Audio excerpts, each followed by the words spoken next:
In the previous lecture, we studied the mechanics of a single particle.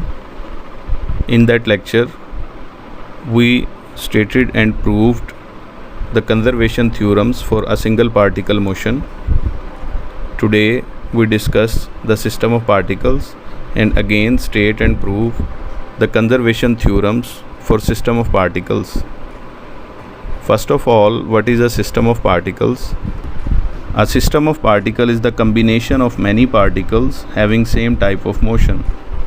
For example, a rigid body. A rigid body is composed of atoms or molecules having interatomic or intermolecular forces among them. In forces की वजह से ये particles अपनी जगह पर static रहते हैं और कोई से दो पार्टिकल्स का दरमियानी डिस्टेंस जो है वो कांस्टेंट रहता है। ये एक डायग्राम है जिसमें सिस्टम ऑफ पार्टिकल्स दिखाया गया है।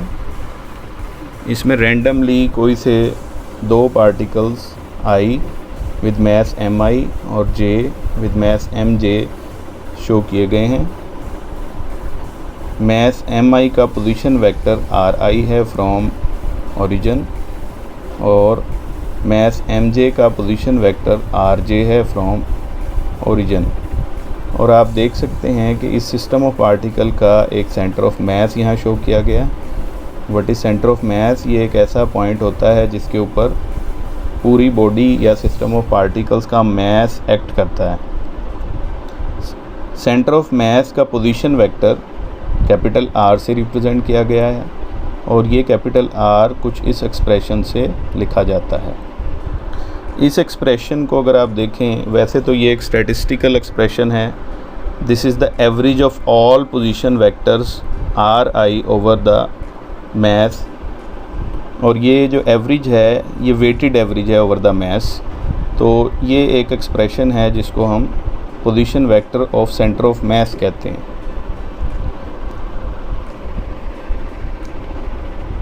Now according to Newton's second law of motion, we can write the force on ith particle as the time derivative of the momentum of the ith particle. This time derivative can also be written as pi dot. This dot represent the time derivative of a variable in classical mechanics. Here Fi is the force on the ith particle. There are forces acting on the particles in the system. In general, the force Fi can be summed up and decomposed as this expression. इस expression में ये Fi force जो है ये total force है on ith particle. इसको हमने सम किया है ओवर द i, यानी ये टोटल फोर्स बन गई पूरे सिस्टम ऑफ पार्टिकल्स की। ये i 1 से लेकर n तक सम करता है, यानी हमारे पास अगर n पार्टिकल्स हैं तो उन पर लगने वाली टोटल फोर्स जो है वो Fi होगी। अब ये Fi फोर्स क्या है? ये देखिए, एक तो वो फोर्स है जो पूरे सिस्टम ऑफ पार्टिकल्स पर हम एक्सटर्नली अप्लाई कर सकते हैं। वो कोई भी फोर्स हो सकती है जो एक्सटर्नली अप्लाई होगी। मिसाल के तौर पर अगर एक रिजिड बॉडी है आपके पास और वो फ्री फॉल कर रही है तो वो एक्सटर्नल फोर्स एक फोर्स ऑफ ग्रेविटी हो सकती है। इसी तरह से कोई मैकेनिकल फोर्स जो किसी बॉडी के ऊपर आप लगाते हैं जिसकी वजह से वो मूव करना शुरू कर देती है, वो भी हमारी एक्सटर्नल फोर्स होगी। एक और टर्म आप देख सकते हैं, ये टर्म Fij। ये फोर्स क्या है? This is the force on the ith particle applied by the particle j। अब इंटरनली भी फोर्सेस मौजूद हैं, जैसे मैंने आपको बताया कि there are some inter atomic और इंटर मॉलिक्यूलर फोर्सेस। तो कोई से दो पार्टिकल्स i और j एक दूसरे के ऊपर जो फोर्स लगा रहे होते हैं, जिसको हम इंटरनल फोर्स भी कह सकते हैं, उसको हम Fij से रिप्रेजेंट कर रहे हैं। ये म्यूचुअल फोर्स है और इसको हम सम करते हैं ओवर i एंड j। आप देख रहे हैं कि ये i और j पे सम हो गया, यानी जितने भी पार्टिकल्स हैं सबके दरमियान जो फोर्स है वो this sum of i Fij से हम रिप्रेजेंट कर रहे हैं। यहाँ ये बात देखिएगा कि i can never be equal to j, क्योंकि i अपने ऊपर फोर्स नहीं लगा सकता। i किसी दूसरे पार्टिकल j पर फोर्स लगा सकता है। अगर i is equal to j हो जाए तो फिर यहाँ परमोटेशंस 1 1 2 2 3 3 भी आएंगी, यानी 1 1 का मतलब होगा force on first particle by the first particle, तो ये पॉसिबल नहीं है। फोर्स जो है वो फर्स्ट पार्टिकल पर सेकंड, थर्ड, फोर्थ पार्टिकल लगा सकते हैं। इस वजह से हम आई को जे के इक्वल नहीं रखेंगे यहाँ परमुटेशन में। So here F I J is the force acting on the ith particle due to the jth particle, also called internal forces, and FIEXT is the external force on the ith particle. Previous expression में force FI को हम लिख सकते हैं MRI double dot. यहाँ RI double dot क्या है? This is the second time derivative of the position vector of ith particle RI। तो बेसिकली पोजीशन वेक्टर का फर्स्ट टाइम डेरिवेटिव लें हम तो वेलोसिटी मिलती है, और अगर सेकंड टाइम डेरिवेटिव लें तो फिर हमें एक्सेलरेशन मिलता है। तो बेसिकली RI डबल डॉट क्या है? This is the acceleration of the ith particle. तो चूँकि हम सम कर रहे हैं इसको पूरे n पार्टिकल्स पर, तो ये हमारे पास टोटल फोर्स आ गई ma according to the Newton second law of motion. तो बाकी दो टर्म्स एज इट इज़ हैं।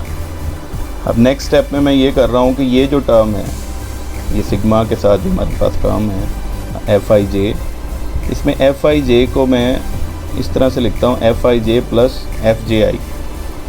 चूँकि I और J 1 से n तक वेरी करते हैं, तो ये इस एक्सप्रेशन से जो ऊपर दिया गया है इससे ये डबल हो जाते हैं नंबर्स में, चूँकि हमने 2 कर दिए।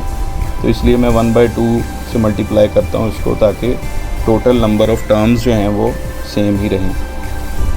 अब मैं ये करता हूँ कि अप्लाई करता हूँ Newton third law of motion, which says that the force, चूँकि मैंने बताया कि I और J एक दूसरे के ऊपर इक्वल और अपोजिट फोर्सेस लगा रहे हैं। उसकी रीज़न ये है कि अगर वो फोर्सेस एक दूसरे को कैंसिल ना करती तो फिर वो पार्टिकल्स मूव कर सकते थे।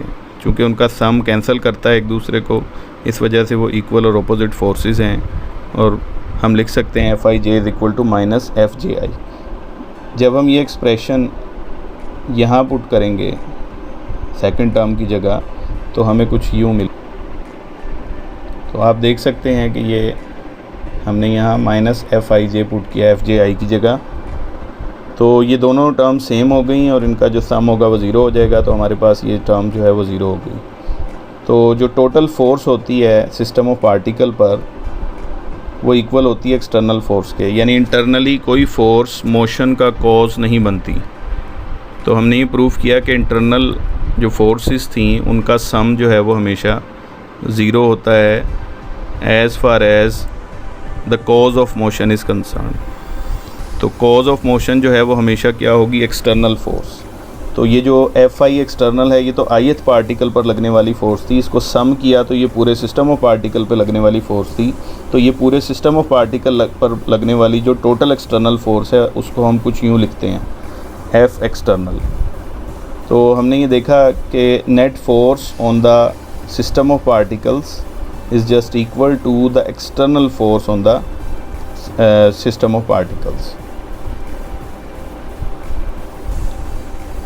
where F external is the sum of all the external forces on the particles are the total external forces. Now we define the total mass of the system. चूँकि किसी एक ith पार्टिकल का मास mi है, तो अगर हम उसको सम कर दें ओवर द ऑल पार्टिकल्स, तो हमारे पास total mass of the system of particles आता है, जिसको हम कैपिटल M से रिप्रेजेंट करते हैं। Now we define the centre of mass position vector. ये मैंने पहले भी आपको दिखाया था। इस एक्सप्रेशन में जो ये डिनोमिनेटर है, इसको हम कैपिटल M से रिप्लेस कर देते हैं, जैसे कि ये ऊपर मैंने आपको दिखाया। और फिर इस कैपिटल M को अगर मैं इस कैपिटल R से मल्टीप्लाई कर दूं, तो ये जो सिग्मा है MIRI, ये हमारे पास MR के इक्वल आ जाएगा, M इंटू कैपिटल R। तो हमारी जो प्रीवियस इक्वेशन थी वो ये थी, जो लास्ट स्लाइड पे हमने इक्वेशन ड्राइव की थी वो ये थी। इस इक्वेशन में ये जो MIRI डबल डॉट है, इसकी जगह अगर मैं MIRI की जगह MR लिख दूं, कैपिटल M कैपिटल R, तो कुछ इस तरह का एक्सप्रेशन हमारे पास बनता है। इस एक्सप्रेशन में ये जो टर्म है, इस टर्म को मैंने रिप्लेस किया यहाँ से M इंटू कैपिटल R। तो चूँकि यहाँ तो डबल डॉट नहीं थे, R के ऊपर डबल डॉट नहीं था, लेकिन इस एक्सप्रेशन में डबल डॉट थे, लिहाजा सेकंड टाइम डेरिवेटिव यहाँ अपीयर होगा। और जो राइट साइड की टर्म थी वो एज इट इज़ है, जिसको हमने टोटल एक्सटर्नल फोर्स भी कहा हुआ है। तो ये जो एक्सप्रेशन है ये हमें क्या बता रहा है? ये बता रहा है कि जो टोटल फोर्स है on the system of particles is equal to the total force on the centre of mass. आप देख सकते हैं कि ये सेंटर ऑफ मास पर लगने वाली फोर्स है, क्योंकि ये कैपिटल आर डबल डॉट का मतलब है acceleration of the centre of mass. तो acceleration of the centre of mass multiply by the whole mass which is acting on the centre of mass. क्योंकि मैंने आपको बताया सेंटर ऑफ मास एक ऐसा पॉइंट होता है जिस पर पूरी बॉडी या पूरे सिस्टम ऑफ पार्टिकल्स का मास एक्ट कर रहा होता है। तो this capital M is the mass of the centre of mass also. तो ये क्या बनता है? एम ए यानी force on the centre of mass. तो जिस तरह से सेंटर ऑफ मास बिहेव कर रहा है उसी तरह से पूरा सिस्टम ऑफ पार्टिकल बिहेव कर रहा है। तो कंक्लूजन हमारे पास कुछ यूँ है कि the centre of mass of the system moves as if it were a single particle, that is the center of mass of a system of particle acts just as if all the mass were concentrated there. Now we prove the conservation theorems for the system of particles as we already proved for the single particle motion. तो जो first हमारा conservation theorem है, this is the conservation of linear momentum. आपको मालूम है कि हमने single particle motion में भी इसको प्रूव किया था। तो हम स्टार्ट कैसे करेंगे? The momentum p of the system is the vector of momenta of the individual particles. तो हम कुछ इस तरह से सम की फॉर्म में लिख रहे हैं। pi जो है वो momentum of the ith particle है। जब हम उसको सम कर देते हैं तो वो टोटल मोमेंटम p बन जाता है, विच is the momentum linear momentum of the system of particles. तो इस pi को हम mv भी लिख सकते हैं। आपको मैंने बताया कि डॉट का मतलब टाइम डेरिवेटिव होता है। तो ri जो पोजीशन वेक्टर था उसका फर्स्ट टाइम डेरिवेटिव हमें वेलोसिटी देगा। तो आने वाली स्लाइड्स में आप लोगों ने ये ज़हन में रखना है कि ri is the position vector. उस पर अगर सिंगल डॉट होगा तो वो वेलोसिटी को रिप्रेजेंट करेगा, और उस पर अगर डबल डॉट होगा तो वो एक्सेलरेशन को रिप्रेजेंट करेगा। तो इफ़ मास रिमेन्स कांस्टेंट तो फिर हम कुछ इस तरह से लिखेंगे कि ये mi हमारे पास आ गया, और ये ri डॉट को मैंने लिख दिया dri ओवर dt, और d ओवर dt को मैं यानी डेरिवेटिव को मैं बाहर ले लेता हूँ, और मास चूँकि कांस्टेंट मैंने लिया है तो वो inside the summation and inside the derivative चला जाएगा। Now from definition of centre of mass position vector we have this expression. इसमें हम कैपिटल M को दूसरी साइड पे ले जाते हैं, तो mr जो है वो इस समेशन के इक्वल है। तो हमारी जो प्रीवियस स्लाइड की इक्वेशन थी, the total momentum of the system of particles is equal to summation over mi dri और dt। तो उसमें mi ri को हम समेशन के साथ जो था उसको mr लिख लेंगे। तो ये डेरिवेटिव अप्लाई होगा, m कांस्टेंट है तो ये डेरिवेटिव r पर अप्लाई होगा तो r डॉट हो जाएगा। तो यहाँ भी हमने वही कंक्लूजन निकाल लिया कि total momentum of the system of particles is basically the momentum of the centre of mass. चूँकि capital M mass of the centre of mass है, जैसे mass of the system of particles है, और r dot is the velocity of centre of mass. तो ये mv बनता है यानी momentum of the centre of mass, और ये किसके इक्वल है? Total momentum of the system of particles. So conclusion ये है कि that is the total momentum of the system of particles is equal to the linear momentum of the centre of mass. Therefore we once again showed that the system of particles behaves as the centre of mass. Now taking time derivative of the previous equation on both sides, we have this equation। जो last equation हमने बनाई थी p is equal to mr dot, उसमें हम दोनों तरफ time derivative ले रहे हैं। तो p पे डॉट आ जाएगा और r डॉट जो कि वेलोसिटी थी उस पर एक और डॉट आएगा, वो एक्सेलरेशन बन जाएगा। तो we already proved from equation 1 that external force is just equal to the force on the centre of mass. तो इस mr डबल डॉट की जगह हम f एक्सटर्नल लिख देंगे यहाँ। अब हमारे पास ये एक्सप्रेशन आ गया जैसा हमारे पास सिंगल पार्टिकल मोशन में आया था, यानी मोमेंटम का जो टाइम डेरिवेटिव है this is equal to the external force. Now we say that if there is no external force acting on the system of particles, that is F external is equal to zero, then time derivative of momentum is zero और momentum is constant और conserved. Therefore we prove the conservation theorem of linear momentum. Now we prove the conservation of angular momentum for the system of particles. For this purpose let us start with the angular momentum of the ith particle. हम सिर्फ ith particle का angular momentum ले रहे हैं. आपको पता है कि angular momentum is the cross product between the moment arm and the linear momentum. तो now taking time derivative on both sides we get this expression. और इसको ओपन कैसे करेंगे, ये टाइम डेरिवेटिव उसी तरह अप्लाई होगा जैसे पहले भी हमने एक दफ़ा किया, just like the product rule of the differentiation. तो फर्स्ट टर्म का टाइम डेरिवेटिव होगा cross second term plus first term cross the time derivative of the second term.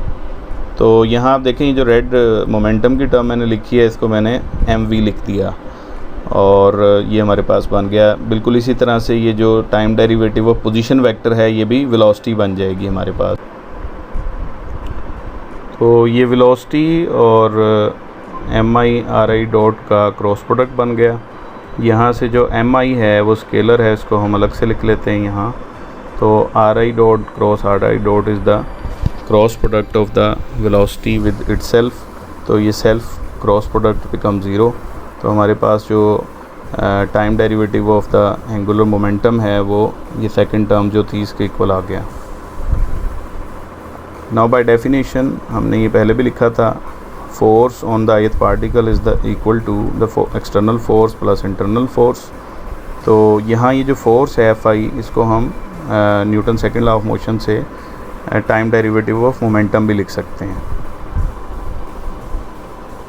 Get this expression, ये देख रहे हैं आप कि पी आई डॉट की जगह यानी मोमेंटम के टाइम डेरिवेटिव की जगह हमने फोर्स का एक्सप्रेशन सब्स्टिट्यूट कर दिया. तो अब फर्दर हम ये करने लगे हैं कि ये तो चूँकि अभी तक आपने ये जो लिखा हुआ है this is the time derivative of the angular momentum of ith particle only, ये सिर्फ ith पार्टिकल के लिए आपने लिखा था.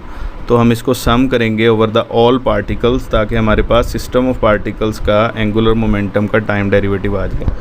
So the above expression is for only ith particle. For a system of particles we sum over all I. तो हम इस तरह से कुछ लिखेंगे, this is the time derivative of system of particles and this is the sum over I of the time derivative of angular momentum of the ith particle. So using equation 2, this above equation, for value of Li dot we get this. अब आप देख लें ये जो L dot है सिर्फ ये this is the total angular momentum and this is sum over I और Ri cross the forces, sum of forces.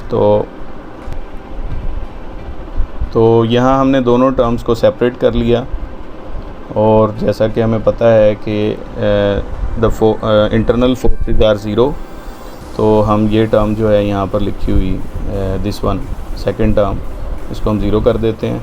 तो हमारे पास जो है वो कुछ ये एक्सप्रेशन ऊपर वाला इस शक्ल में आ जाएगा. Now what is Ri cross Fi external. तो R क्रॉस F तो आपको पता है कि टॉर्क होता है, तो ये भी टॉर्क है. तो चूँकि ये एक्सटर्नल फोर्स है तो फिर ये एक्सटर्नल टॉर्क होगा.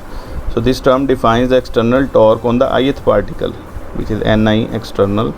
तो ये ith पार्टिकल का जो एक्सटर्नल टार्क है उसको हम सम कर देते हैं ओवर द ऑल पार्टिकल्स. तो ये हमारे पास total external torque of the system of particle बन जाएगा. तो summation over Ni external is equal to the total torque on the system of particles. तो हम ये जो ऊपर वाला एक्सप्रेशन है इसको हम कुछ इस तरह लिखेंगे, विच स्टेट्स दैट के time derivative of the angular momentum is equal to the net or total torque on the system of particles. Now we say that when total external torque acting on the system of particles is zero, that is this external torque is zero, then time derivative of the angular momentum becomes zero. तो अगर ये time derivative zero के equal है तो इसका मतलब ये है कि total angular momentum of the system of particles is constant, which proves our conservation theorem for angular momentum. Now we discuss the conservation of energy for the system of particles. For this purpose, work done by all forces in moving the system of particles from an initial configuration 1 to a final configuration 2 is given by this expression. हम यहाँ पर ये ले रहे हैं कि एक system of particle है, वो किसी इनिशियल कन्फिग्रेशन 1 में था और उस पर किसी फोर्स की वजह से वो किसी सेकंड कन्फिग्रेशन फाइनल कन्फिग्रेशन 2 में चला गया. तो ऐसा करने पर जो सिस्टम ने वर्क किया है वो इस एक्सप्रेशन से लिखा गया है यहाँ. तो इस एक्सप्रेशन को अगर आप गौर से देखें तो ये जो एफ डॉट डी आर है, integral F dot D R, ये तो वर्क डन है फॉर अ सिंगल पार्टिकल और यहाँ ये ith पार्टिकल के लिए दिया गया है. लेकिन जब हम इसे सम कर देते हैं ओवर द ऑल पार्टिकल्स तो फिर हमारे पास ये सिस्टम ऑफ पार्टिकल्स के लिए वर्क डन आ जाता है. तो नेक्स्ट स्टेप में हम इस फोर्स को डिकम्पोज कर रहे हैं, जैसे हमने किया है इस तरह से. अब यहाँ आप एक बात ज़हन में रखिएगा कि ये एफ आई जे जो है इसको हम अभी ज़ीरो नहीं कहेंगे. उसकी कुछ रीज़न है. वो रीज़न ये है कि हम यहाँ पोटेंशियल एनर्जी भी फाइंड करना चाहते हैं. तो आपको पता है कि पोटेंशियल एनर्जी जो है वो दो पार्टिकल्स के दरमियान फोर्स की वजह से भी उनके दरमियान एक पोटेंशियल एनर्जी एग्जिस्ट करती है. तो पोटेंशियल एनर्जी यहाँ दो तरह की हो सकती है. एक तो external force, for example external force अगर ग्रेविटी है तो ग्रेविटी की वजह से ग्रेविटेशनल पोटेंशियल एनर्जी हो सकती है. लेकिन चूंकि पार्टिकल्स के दरमियान फोर्सेस हैं, पार्टिकल्स एक दूसरे पर फोर्स लगा रहे हैं, बिल्कुल उसी तरह जैसे अर्थ जो है वो एक्सटर्नल फोर्स लगा रही है उस पर, इसी तरह से एक पार्टिकल दूसरे पार्टिकल पर जो फोर्स लगाता है उस फोर्स की वजह से भी एक पोटेंशियल एनर्जी वहाँ एग्जिस्ट करती है. जैसे आपने देखा होगा कि अगर दो मैसेस को एक स्प्रिंग से बांध दिया जाए और कंप्रेस कर दें तो उसमें एक पोटेंशियल एनर्जी आ जाती है. जैसे ही आप उन स्प्रिंग को फ्री छोड़ेंगे तो वो दोनों मूव करेंगे मैसेस. तो बिल्कुल इसी तरह से दो पार्टिकल्स के दरमियान जो फोर्स है उस फोर्स की वजह से एक पोटेंशियल एनर्जी एग्जिस्ट कर रही है उन पार्टिकल्स के दरमियान. इस पोटेंशियल एनर्जी को हम केमिकल पोटेंशियल एनर्जी भी कह सकते हैं. तो चूँकि पोटेंशियल एनर्जी की टर्म जो है वो ज़रूर अपीयर होगी इस एफ आई जे की वजह से, इसलिए अभी हम पोटेंशियल एनर्जी फाइंड करते वक्त इसको ज़ीरो नहीं करेंगे. काइनेटिक एनर्जी फाइंड करते वक्त हम इसको ज़ीरो लेंगे, क्योंकि काइनेटिक एनर्जी मोशन से रिलेट करती है. तो मोशन में इस फोर्स का कोई किरदार नहीं है, कोई रोल नहीं है. तो इस वजह से हम काइनेटिक एनर्जी कैलकुलेट करते वक्त एफ आई जे को ज़ीरो लेंगे. तो हम इन दोनों टर्म्स को ये डॉट डी आर आई से मल्टीप्लाई करते हैं दोनों टर्म्स को, तो हमारे पास ये दो एक्सप्रेशन बन जाते हैं. अब ये हमारा वर्क डन है फ्रॉम 1 to 2 और इसको हम इक्वेशन 3 कह के यहाँ पर छोड़ रहे हैं. तो हम टर्म वाइज चलेंगे यहाँ. तो पहले हम पोटेंशियल एनर्जी कैलकुलेट करेंगे. तो प्रीवियस स्लाइड पे जो हमारे पास दो टर्म्स थी उनको हमने I1 और I2 कह दिया, क्योंकि उन दोनों में दो इंटेग्रल हैं. तो हम यहाँ I1 जो है वो ये इंटेग्रल है एक्सटर्नल फोर्स का और I2 ये सेकंड इंटेग्रल है इंटरनल फोर्सेस का. तो आइए हम 1 by 1 इन दोनों इंटेग्रल्स को इवेल्यूएट करते हैं. Solution of first integral. We know for a conservative field, ये हम पहले भी कर चुके हैं सिंगल पार्टिकल मोशन में, any force can be written as the negative gradient of the potential energy. Here Vi is the potential energy of the particle I due to the external force Fi in a conservative field. Therefore हमारा जो integral है जो previous slide में हमने लिखा था first integral, उसमें force की जगह हम ये लिख देते हैं माइनस डेल आई वी आई, और डेल आई को फिर हम लिखते हैं द पोजीशन डेरिवेटिव. तो ये डी आर आई इस डी आर आई से कैंसिल हो जाता है. तो हमारे पास बन जाता है कुछ इस तरह से total derivative of the potential energy with a negative sign. तो इसका इंटेग्रल हम लेंगे तो कुछ यूँ आएगा हमारे पास. तो लिमिट्स अप्लाई करेंगे तो हमारे पास है potential energy of the ith particle in configuration 2 minus potential energy of the ith particle in configuration 1. तो इनको हम सेपरेट कर लेते हैं. तो हमारे पास ये इक्वेशन 7 आ गई. इंटेग्रल 1 हमने सॉल्व कर लिया. अब हम इंटेग्रल चलते हैं. Solution of I2. तो ये हमारे पास इंटेग्रल है। इस इंटेग्रल में अगर हम इस फोर्स को नेगेटिव ग्रेडियंट लिख के प्रीवियस स्लाइड की तरह d/dr लिख भी दें तो d/dr i नहीं आएगा, d/dr ij आएगा। तो वो dr i से कैंसिल नहीं हो सकता, तो हमें थोड़ा सा इसकी ट्रीटमेंट करनी पड़ेगी fij की पहले। तो इस ट्रीटमेंट के लिए हम ये करते हैं कि इस समेशन के दो पार्ट्स कर लेते हैं। पहला जो पार्ट है fij पर है और यहाँ fij क्या है कि i is greater than j, यानी जो फर्स्ट इंडेक्स है वो सेकंड इंडेक्स से बड़ा होगा हमेशा। और दूसरा जो समेशन है उसमें हमने fji लिखा है और j is less than i लिखा। इसका मतलब है कि जो फर्स्ट इंडेक्स है वो सेकंड से हमेशा छोटा होगा। तो आप देख रहे हैं कि यहाँ फर्स्ट इंडेक्स से हमेशा बड़ा होगा सेकंड से, और ये सेकंड इंटेग्रल में सेकंड समेशन में तो जो पहला इंडेक्स है वो सेकंड इंडेक्स से हमेशा स्मॉल होगा।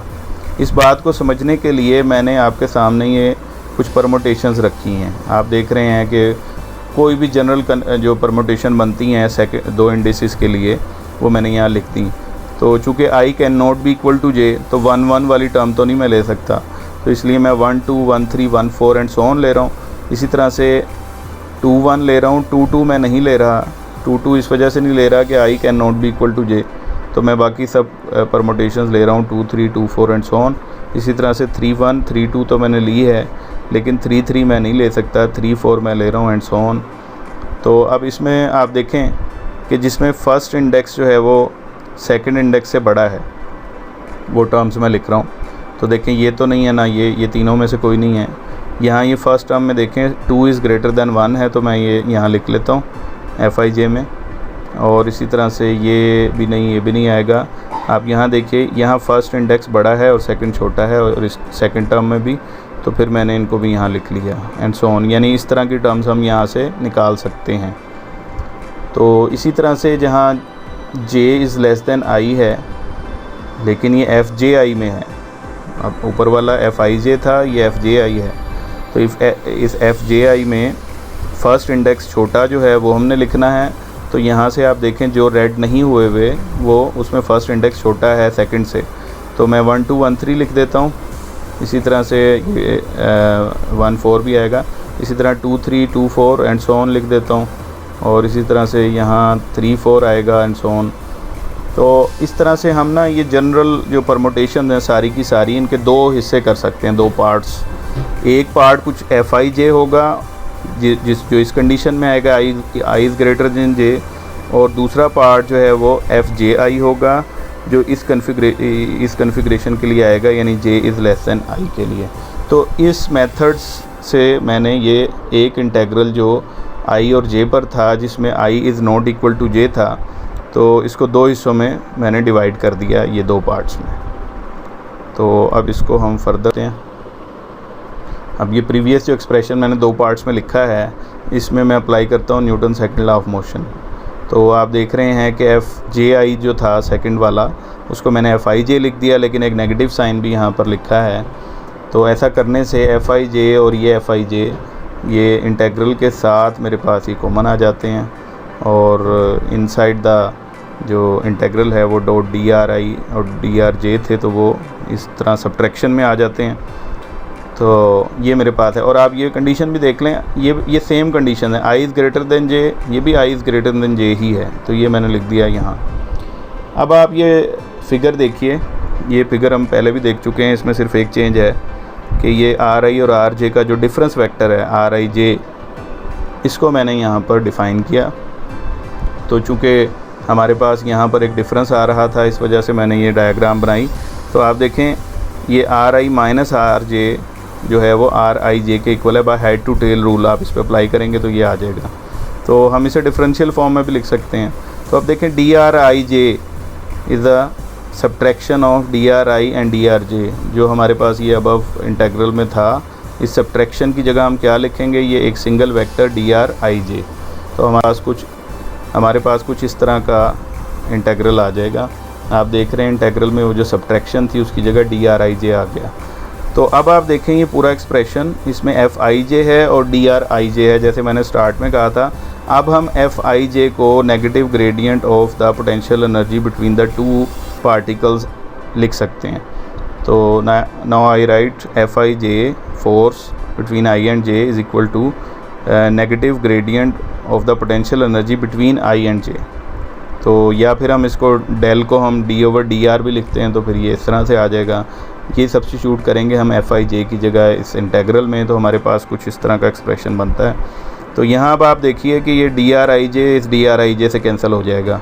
तो पहले नहीं हो सकता था क्योंकि यहाँ डी आर आई था सिर्फ और यहाँ डी आर आई जे होता, तो फिर ये कैंसिल नहीं हो सकते थे, इसलिए हमने ये सारा ऊपर वाला मैथमेटिक्स किया। तो ये दोनों कैंसिल होंगे, तो हमारे पास total derivative of the potential energy जो केमिकल पोटेंशियल एनर्जी है, जिसका मैंने जिक्र पहले कर दिया कि ये वो पोटेंशियल एनर्जी है जो इंटरनल फोर्सेस की वजह से है। तो ये इंटेग्रल्स जो है ना इवेल्यूएट हो जाएगा यहाँ से, ये हमारे पास आ जाएगा। इस पर हम लिमिट अप्लाई करेंगे तो ये बनेगा potential energy between the two particles in configuration 2 minus the potential energy between the two particles in configuration 1, और चूँकि हम इसे सम कर रहे हैं तो इस वजह से टोटल बन जाएगी। तो इसको फर्दर हम थोड़ा सा सिंप्लीफाई करते हैं। ये माइनस साइन से हम इस ब्रैकेट को ओपन कर दिया, ये माइनस प्लस आ गया हमारे पास। अब देखें ये आई सिर्फ आई इज़ ग्रेटर देन जे के लिए लिखा हुआ है, इसी तरह से ये भी सिर्फ आई इज़ ग्रेटर देन जे के लिए लिखा हुआ है। तो मैं ये चाहता हूँ कि ये फॉर ऑल आई जे मैं इनको लिख लूँ। तो ये जो फर्स्ट टर्म है इन कन्फिग्रेशन 2, इसमें मैं सिर्फ I is greater than J नहीं बल्कि फॉर ऑल आई जे लिख लेता हूँ except I is not equal to J. तो मैं इसके साथ ये 1/2 की टर्म लगा देता हूँ। इसी तरह से ये कन्फिग्रेशन 1 में ये जो हाफ़ परमुटेशंस हैं यहाँ, जो सिर्फ आई इज़ ग्रेटर देन जे के लिए लिखी हुई थी, लेकिन मैं इस पर हाफ़ लगाकर इनको भी for all I and J के लिए लिख लेता हूँ, but I is not equal to J. तो दिस इज़ आवर इक्वेशन 8, इसको हमने इक्वेशन 8 कह दिया। तो हमारे पास दोनों इंटेग्रल्स इवेल्यूएट हो गए हैं, तो हम उनको वर्क डन 1 और 2 जो हमने इक्वेशन 4 में एक्चुअली दो इंटेग्रल की फॉर्म में डिफ़ाइन किया था, उसमें इन दोनों इंटेग्रल की वैल्यूज़ को सब्स्टिट्यूट करेंगे। ये मैंने सब्स्टिट्यूट की हैं, आप देख सकते हैं जो हमने फाइंड की हैं वो सब्स्टिट्यूट हो गई। अब इसमें मैं इनको सेपरेट करता हूँ। कन्फिग्रेशन 2 वाली टर्म्स एक ये है और एक ये है, ये दोनों को मैंने इकट्ठा कर लिया, नेगेटिव साइन इधर से कॉमन आ गया है। इसी तरह कन्फिग्रेशन 1 में एक ये टर्म है और एक ये टर्म है, इनको भी इकट्ठा कर लिया। तो अब ये जो ये पहली ब्रैकेट है, इस पर पहले बात कर लेते हैं। ये जो फर्स्ट टर्म है, आपको याद है कि ये सेकंड कन्फिग्रेशन में एक्सटर्नल फोर्स की वजह से जो पोटेंशियल एनर्जी बनी थी, ये वो टर्म है। लेकिन ये जो सेकंड टर्म है ये इंटरनल पोटेंशियल एनर्जी या केमिकल पोटेंशियल एनर्जी की टर्म है। तो इसका मतलब ये हुआ कि किसी एक कन्फिग्रेशन में जो टोटल पोटेंशियल एनर्जी होती है, this is the sum of the potential energy due to the external force and the potential energy due to the internal forces. तो इसी तरह से कन्फिग्रेशन 1 में भी ये दोनों उसी तरह के सेम फॉर्म में आ गए हमारे पास। तो वेयर ये जो फर्स्ट पूरी टर्म है इसको हम V2 कह रहे हैं, यानी total potential energy of the system of particles in configuration 2, और ये जो सेकंड ब्रैकेट थी ये वाली, इसको हम V1 कह रहे हैं, which is the total potential energy of the system of particles in configuration 1। तो where V1 and V2 are the total potential energies of the system of particles at positions 1 and 2। Therefore हमारा जो work done है it becomes W12 is equal to minus V2, ये आपके सामने minus और ये सारा V2 बन गया, और फिर प्लस साइन है हमारे पास, ये प्लस आ गया और ये सारी ब्रैकेट जो है वो V1 आ गई। तो इस तरह से हमने पोटेंशियल एनर्जी में जो चेंज है उसको वर्क के इक्वल जो है वो प्रूव कर लिया, जैसे हमने सिंगल पार्टिकल मोशन में भी किया था। तो अब हम काइनेटिक एनर्जी की तरफ चलेंगे। तो इस स्लाइड में हम काइनेटिक एनर्जी की टर्म्स में वर्क डन को कैलकुलेट करेंगे। तो हम वही वर्क डन का एक्सप्रेशन फिर से ले लेते हैं, ये आपके सामने है। तो इस एक्सप्रेशन में जो ये सेकंड टर्म है, तो चूँकि पोटेंशियल एनर्जी में तो इसका रोल था लेकिन मोशन में इसका रोल नहीं है। आपको पता है kinetic energy is related to the motion. तो ये जो FIJ फोर्सेस हैं इनको हम ज़ीरो लेंगे यहाँ। तो इनको ज़ीरो लेने से हमारा जो वर्क डन का इंटेग्रल है वो सिर्फ एक्सटर्नल फोर्स पर रह जाएगा, यानी फर्स्ट इंटेग्रल। तो ये हमारे पास आ गया। अब इसको हम उसी तरह ट्रीट करेंगे जैसे हमने सिंगल पार्टिकल मोशन के लिए किया था। ये जो एक्सटर्नल फोर्स है, इसको फोर्स को मैं लिख रहा हूँ मास इनटू एक्सेलरेशन, वेलोसिटी का टाइम डेरिवेटिव एक्सेलरेशन होता है, डॉट ये जो पोजीशन है DRI, इसको मैं लिख रहा हूँ VI/dt। आपको पता है वेलोसिटी की डेफिनेशन से हम ये लिख सकते हैं वेलोसिटी इज़ DRI/dt होता है, तो वहाँ से DRI की वैल्यू VDT आ जाएगी, ये हमने लिख दी है। तो फर्दर ये जो वेलोसिटी का टाइम डेरिवेटिव है इसको मैंने लिखा dVI/dt, तो ये dt इस dt से कैंसिल हो जाएगा।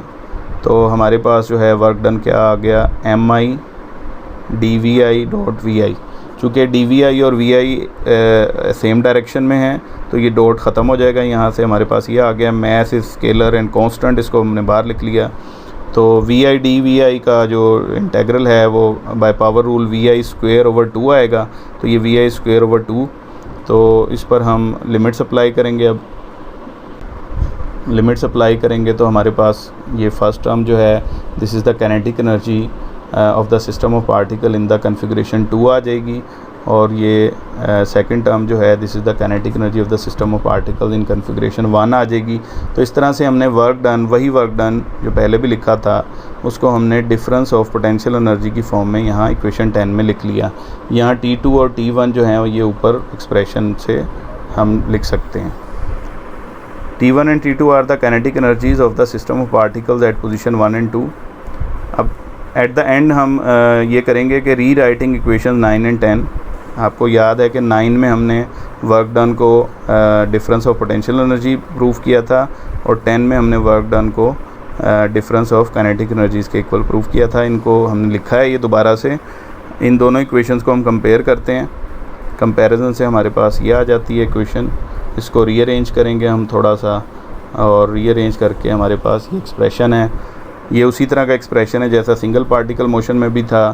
आप देख रहे हैं लेफ़्ट हैंड साइड पर kinetic energy plus potential energy यानी टोटल एनर्जी आ गई इन कन्फिग्रेशन 1, और राइट हैंड साइड पर potential energy plus kinetic energy आ गई इन कन्फिग्रेशन 2। तो ये हमारे पास E2 आ गई। इसका मतलब है कि energy at position 2 is equal to the energy at position 1, therefore the total energy remains constant और कंजर्व्ड। तो इस तरह से हमारा conservation of energy for the system of particles prove हो गया। Thank you very much for your attention. In the next lecture we discuss the basis of the Lagrangian mechanics.